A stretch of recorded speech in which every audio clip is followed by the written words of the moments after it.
¿Alguna vez te has preguntado si la imagen de Jesús que conocemos realmente refleja la magnitud de su poder y propósito? ¿Qué pasaría si nos hubieran enseñado una versión limitada de su mensaje, una que nos impide despertar nuestro verdadero potencial? Imagina por un momento que pudieras conectarte con la esencia pura de Cristo y, a través de ello, activar en tu interior una energía divina capaz de transformar tu vida de maneras que jamás habrías imaginado. ¿Qué sucedería si todo lo que has creído sobre Jesús estuviera basado en una historia meticulosamente controlada, diseñada para mantener su verdadero poder fuera de nuestro alcance?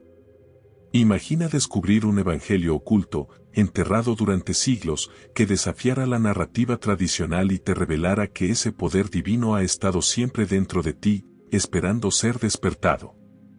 Este hallazgo, escondido en un antiguo jarrón de cerámica bajo las arenas del Alto Egipto, no solo desafía lo que creemos saber, sino que sugiere que la verdadera naturaleza de Cristo no reside en un reino celestial lejano, sino aquí, en nuestro interior. ¿Qué verdades ocultan estos textos y por qué han sido celosamente suprimidas a lo largo de la historia? Alrededor del mundo, hay personas que han logrado realizar lo que la ciencia llama milagros. Estos fenómenos, que parecen desafiar toda explicación racional, no son algo ajeno a la naturaleza humana. No son manifestaciones extraordinarias reservadas para unos pocos elegidos, sino algo más cercano y profundo. De hecho, no existe un solo milagro registrado en la historia que no haya involucrado a un ser humano en su realización. Esto sugiere que no es una fuerza divina externa la que genera los milagros, sino que es el propio ser humano quien tiene esa capacidad, una que todos llevamos dentro. Todos poseemos ese potencial latente. Tal vez ha llegado el momento de cuestionar lo que sabemos y abrirnos a la posibilidad de que, en nosotros, reside el poder de lo divino, esperando a ser liberado. Tal vez el enfoque que hemos adoptado para comprender a Jesús no sea el adecuado para permitirnos realizar las obras que Él prometió que podríamos lograr.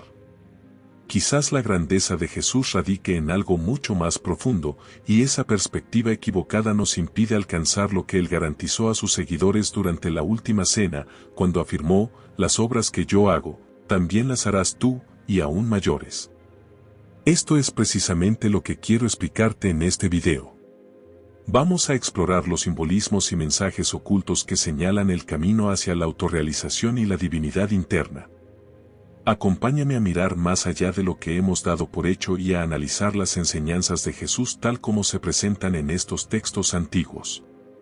Estas enseñanzas subrayan que la verdadera iluminación y la conexión con lo divino emergen desde lo más profundo de nuestro ser, cuestionando la visión tradicional de Jesús como una figura celestial lejana e inalcanzable. Al profundizar en estas escrituras, descubrimos que la verdadera realización espiritual y la unión con lo sagrado surgen de nuestra propia esencia. Nos invitan a redefinir nuestra idea de la divinidad y a acercarnos a una experiencia más íntima, real y accesible. Jesús no debe ser visto únicamente como un personaje histórico o como la figura que comúnmente se nos presenta. No se trata de negar la existencia de Jesús como individuo histórico, así como tampoco se duda de la existencia de Platón como un hecho indiscutible. Cabe destacar que de Platón solo contamos con 7 manuscritos que han llegado hasta nosotros a través del tiempo, escritos más de 1000 años después de su muerte. Esta considerable distancia temporal entre los eventos y la documentación debería hacernos reflexionar sobre la fiabilidad de nuestras fuentes y nos impulsa a cuestionar cómo se ha conservado la historia de otras figuras importantes. Por otro lado, cuando hablamos de Jesús, disponemos de entre 5000 y 6000 textos antiguos, algunos de los cuales fueron escritos apenas 2 décadas después de su fallecimiento. Esto representa una documentación casi inmediata comparada con la de otros personajes históricos. Esto sugiere que los escritos sobre Jesús fueron elaborados en el mismo periodo en el que ocurrieron los hechos descritos. Si los escépticos cuestionan la existencia de Jesús y la autenticidad de sus milagros, aunque estos hayan sido ampliamente documentados y corroborados incluso por historiadores romanos y judíos que se mostraban adversos a su figura, entonces deberían aplicar el mismo escepticismo a la existencia de Platón y otros emperadores, filósofos e historiadores antiguos. La realidad es que no contamos con evidencia contemporánea de esas figuras que sea tan cercana en tiempo como la que tenemos sobre Jesús. Entonces, ¿existió Jesucristo realmente? La respuesta es sí. ¿Ocurrieron los milagros que se le atribuyen? Absolutamente. Un ejemplo de esto es el relato en el que Jesús pide a unos pescadores que le presten su barca para predicar. Estos pescadores, agotados tras pasar toda la noche sin obtener una sola captura, accedieron a regañadientes. Después del sermón, Jesús les sugirió regresar a pescar. Aunque inicialmente dudaron debido a su mala racha, decidieron seguir sus palabras. Lo que ocurrió a continuación fue extraordinario. Obtuvieron una captura tan abundante que la barca quedó llena hasta el borde. Este relato no solo nos muestra la magnitud de los milagros atribuidos a Jesús, sino también la relación de fe y confianza que sus seguidores experimentaban en su vida cotidiana. Aunque pueda parecer un simple milagro, recientes descubrimientos científicos han arrojado luz sobre algo fascinante. Existe un experimento documentado que demuestra cómo los seres humanos, mediante la intención consciente, pueden influir en el comportamiento de los bancos de peces. Es decir, la capacidad de dirigir y mover peces puede ser alcanzada por la fuerza de nuestra intención y concentración. Esta revelación no solo valida la posibilidad de fenómenos que antes se consideraban sobrenaturales, sino que también destaca el increíble poder de la mente humana para interactuar con el mundo natural de maneras inimaginables. Esto significa que tenemos la capacidad de influir en nuestra realidad física a través de la intención y el deseo, y nuestra capacidad para afectar el mundo que nos rodea es verdaderamente sorprendente. ¿Sabías que puedes transformar tu vida utilizando el poder de tu mente? Destellos imagina despertar cada día lleno de energía, manifestando tus sueños y alcanzando un estado de conciencia extraordinario. Con la colección de Dr. Joe Dispenza, no solo aprenderás cómo hacerlo, sino que descubrirás el inmenso potencial que siempre ha estado dentro de ti. Te dejo el enlace en la descripción para que comiences este viaje hacia una vida realmente extraordinaria. No esperes más, el cambio empieza hoy. Sigamos. Podemos utilizar el poder de la intención para transformar nuestras células y fomentar su sanación, incluso cuando enfrentamos dificultades de salud. En el ámbito financiero, podemos atraer abundancia económica, ya sea mediante el desarrollo de un negocio propio o mejorando nuestro desempeño profesional para atraer clientes y nuevas oportunidades. Este poder no se limita solo a estas áreas, se extiende prácticamente a cualquier aspecto de nuestras vidas. La ciencia ha avanzado considerablemente en la comprensión de estos procesos, y gran parte del conocimiento actual sobre la influencia de la intención en la realidad está respaldado por evidencia documentada. Sin embargo, a pesar de estos avances, la investigación en estos temas sigue siendo limitada. Esta falta de progreso no se debe a la invalidez de los fenómenos, sino a que el interés por explorarlos en profundidad suele ser restringido. Las razones detrás de esta falta de interés pueden ser diversas y complejas, relacionadas con factores económicos, sociales e incluso ideológicos. Aunque parte del conocimiento sobre el poder de la intención y su impacto en la realidad ya ha sido revelado, la profundidad de nuestra comprensión y la aplicación práctica de estos principios sigue siendo una área en la que apenas hemos comenzado a explorar. Un ejemplo de cómo estas enseñanzas han sido ocultadas es el contexto histórico de los textos espirituales y el efecto de su censura. La Iglesia cristiana primitiva, especialmente tras el Concilio de Nicea en el año 325 después de Cristo, ajustó la narrativa sobre Jesús para adaptarla a sus propios intereses.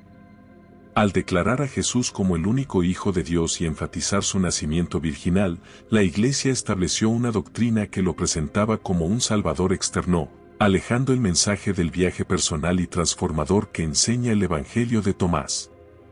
En lugar de ser la única entidad divina, Jesús se presenta como un guía hacia la autorrealización, un concepto que resuena con la verdadera naturaleza del potencial humano y la expansión de la conciencia. Las enseñanzas de este Evangelio sugieren que, al mirar hacia nuestro interior y descubrir nuestra propia esencia divina, podemos alcanzar el mismo nivel de iluminación que Jesús. ¿No es increíble?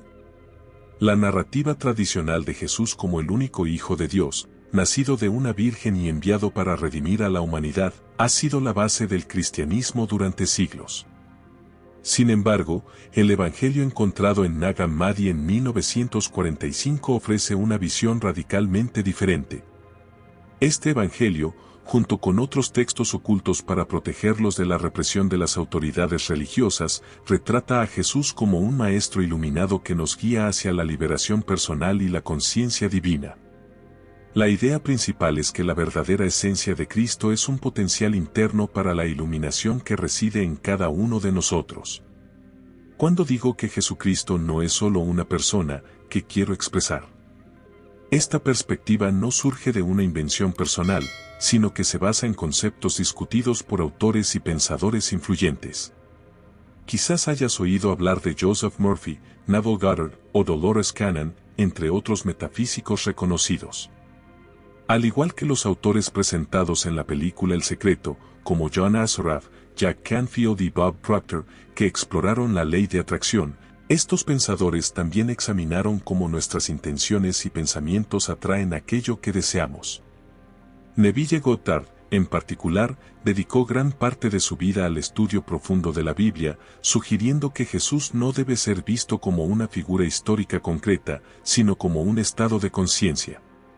Esta interpretación tiene mucho sentido si consideramos que la Biblia puede analizarse desde dos perspectivas complementarias, por un lado, de forma literal, con personajes históricos y enseñanzas morales, y por otro, como un reflejo de los estados mentales y las condiciones psicológicas del ser humano, donde cada personaje y evento simboliza una faceta de nuestra evolución espiritual. Por ejemplo, uno de los pasajes del Evangelio de Tomás dice: el reino está dentro de ti y fuera de ti. Cuando te conozcas a ti mismo, serás conocido y te darás cuenta de que eres hijo del Padre viviente. Esta enseñanza contrasta notablemente con las concepciones cristianas tradicionales que sitúan el reino de Dios como un dominio externo y celestial accesible tras la muerte. Este Evangelio, en cambio, propone que la iluminación y la conexión divina son posibles aquí y ahora, a través del autoconocimiento. Comprender las dinámicas de poder de aquella época es fundamental para entender la censura de estas enseñanzas. Al presentar a Jesús como una figura divina única, la Iglesia primitiva y las autoridades romanas lograron imponer un mayor control sobre la narrativa espiritual, posicionándose como los únicos intermediarios entre lo humano y lo divino. Esta jerarquía garantizaba que la autoridad espiritual se mantuviera centralizada, reforzando el poder de los líderes religiosos y políticos. Alterar y ocultar textos como el Evangelio de Tomás formaba parte de un esfuerzo más amplio por dominar la interpretación espiritual y preservar el orden social. Se cree que el Evangelio de Tomás, escrito hacia el año 100 después de Cristo, presenta a un Jesús que subraya la importancia del autoconocimiento y la divinidad interior, en contraste con los evangelios canónicos que reflejan la ortodoxia emergente de la Iglesia primitiva. En este evangelio, Jesús se presenta como un maestro que resalta la experiencia personal y directa con lo divino, frecuentemente mediante un conocimiento esotérico y una introspección profunda. Uno de los principios más fundamentales y revolucionarios de todos los tiempos es el principio del mentalismo, que afirma que el universo, en su esencia, es de naturaleza mental. En otras palabras, nuestros pensamientos tienen un poder creativo real y actúan como fuerzas que configuran y dan forma a nuestra realidad. Lo que pensamos y visualizamos se convierte en nuestra experiencia vivida. El universo reacciona a nuestra mente, por lo que adoptar y desarrollar ciertos estados mentales es crucial para manifestar los resultados que deseamos. La Biblia también ofrece una visión simbólica que se alinea con este principio. Se dice que para llegar al Padre, uno debe pasar primero por el Hijo. ¿Qué representa el Hijo en este contexto? En el Evangelio de los Esenios se menciona que no se puede alcanzar al Padre sin antes pasar por la Madre. ¿Quién es esta Madre? Se refiere a la Madre Naturaleza, la fuerza primordial que no solo sostiene, sino también sana y renueva nuestro estado físico y mental. El Hijo, en esta analogía, representa nuestra estructura mental y nuestra conciencia individual, simbolizando el proceso de transformación interna. Jesucristo, en este contexto, simboliza ese estado elevado de conciencia que debemos alcanzar para conectarnos con el Padre, quien representa el nivel más alto de entendimiento y creación mental. Al modificar nuestra estructura mental, representada por Jesucristo en esta analogía, estamos en el camino hacia la supraconsciencia del Padre. Desde esta conciencia elevada, podemos diseñar y crear una nueva realidad mental. La ley universal de correspondencia, como es arriba, es abajo, nos dice que al transformar nuestra realidad interna, esa transformación se manifestará en el plano físico. Al elevar y ajustar nuestra conciencia interna, podemos atraer y manifestar cambios en nuestro entorno. ¿Por qué se ve a Jesucristo más como un estado mental que como una figura histórica concreta? La propuesta es que Jesús representa un estado de conciencia capaz de obrar milagros y crear nuevas realidades. Cuando decía a sus discípulos sígueme, mi camino está lleno de tribulaciones, no es un sendero de rosas, sino de espinas, y para seguirme tenéis que dejar de ser vosotros mismos. Como menciona el Dr. Joe Dispenza en su famoso libro Deja de ser tú, no estaba sugiriendo que la vida personal sería solo una serie de dificultades, sino ilustrando que el verdadero camino espiritual implica adoptar una mentalidad capaz de superar desafíos significativos. Este camino no es sencillo ni cómodo, es una travesía hacia un estado mental superior que requiere esfuerzo y perseverancia. Reflexiona sobre esto, ¿estás dispuesto a enfrentar y superar los desafíos necesarios para alcanzar este estado elevado? Si no estás preparado para enfrentar estos retos, los demás aspectos de la enseñanza y la práctica espiritual podrían no tener el impacto transformador que esperas. Cristo simboliza una conciencia de alta vibración, un estado mental que trasciende lo ordinario y tiene el poder de generar cambios profundos. Seguir el camino de Cristo significa comprometerse a pasar por las pruebas necesarias para alcanzar una mentalidad elevada capaz de manifestar y transformar tu realidad de manera significativa. Aunque el camino esté lleno de desafíos, también brinda la oportunidad de desbloquear un poder personal extraordinario. Este estado mental elevado no solo permite obrar milagros, sino también superar limitaciones y crear una realidad que refleje tus aspiraciones más profundas. Así, seguir a Cristo no significa simplemente seguir a una figura histórica, sino adoptar una forma de ser que tenga el poder de cambiar el mundo desde adentro hacia afuera. La Biblia dice que el Hijo del Hombre será traicionado. En este contexto, el Hijo del Hombre simboliza a cualquier persona que, al alcanzar este estado mental elevado, puede experimentar una especie de traición por parte del mundo material. Al elevar nuestra vibración, inevitablemente comenzamos a distanciarnos de las preocupaciones superficiales. Esta desconexión puede parecer un rechazo del entorno material, ya que, aunque físicamente estamos presentes, nuestra realidad y enfoque han cambiado. Estás en el mundo, pero ya no perteneces a él. Este desapego es fundamental para la creación de una nueva realidad que manifieste la transformación interior. Alcanza este enfoque desafía la necesidad de intermediarios institucionales, como la Iglesia o cualquier figura de autoridad religiosa, empoderando al individuo para tomar el control directo de su propia evolución espiritual. En el Evangelio de Tomás, uno de los símbolos más poderosos es la luz, que actúa como una metáfora central en las enseñanzas de Jesús. Al referirse a sí mismo como la luz del mundo, Jesús no se limita a describirse como una guía moral o espiritual. Va más allá de su presencia física para aludir a la iluminación del alma humana. Esta luz simboliza el conocimiento divino y el despertar de la conciencia, invitando a las personas a mirar más allá de las apariencias superficiales del mundo material. En lugar de buscar la divinidad en lugares externos o en figuras de autoridad, esta luz interior nos insta a explorar nuestro ser profundo y a reconocer la chispa divina que habita en cada uno de nosotros. Los textos gnósticos también ofrecen una profunda reinterpretación de la crucifixión y la resurrección, dos pilares del cristianismo tradicional. En vez de ver estos eventos simplemente como hechos históricos, los gnósticos los entienden como potentes metáforas de procesos espirituales internos. La crucifixión simboliza la muerte del ego, esa parte de nosotros que se aferra a la identidad personal, a las ataduras materiales y a los deseos terrenales. Esta muerte simbólica es un paso trascendental y necesario para liberarse de las limitaciones del yo inferior. Por otro lado, la resurrección no debe verse como un simple retorno a la vida física, sino como un renacimiento espiritual hacia un nivel de conciencia más elevado. Es el despertar a una nueva manera de ser, en la cual uno se conecta con su naturaleza divina y vive desde un lugar de entendimiento profundo y sabiduría espiritual. Este proceso de muerte y renacimiento es esencial para alcanzar la iluminación y vivir en plena armonía con nuestra divinidad interna, tal como enseñan los textos gnósticos. En resumen, al profundizar en estas enseñanzas gnósticas, se revela un enfoque radicalmente distinto de la espiritualidad. Uno donde la iluminación y el crecimiento personal son accesibles para todos y donde la verdadera conexión con lo divino reside en el interior de cada persona. Esta perspectiva no solo cuestiona las estructuras tradicionales, sino que también invita a una profunda introspección sobre nuestra esencia y el vasto potencial que llevamos dentro. Te animo a que compartas tus experiencias en los comentarios. Tus historias son una fuente de inspiración y aliento para otros en este camino.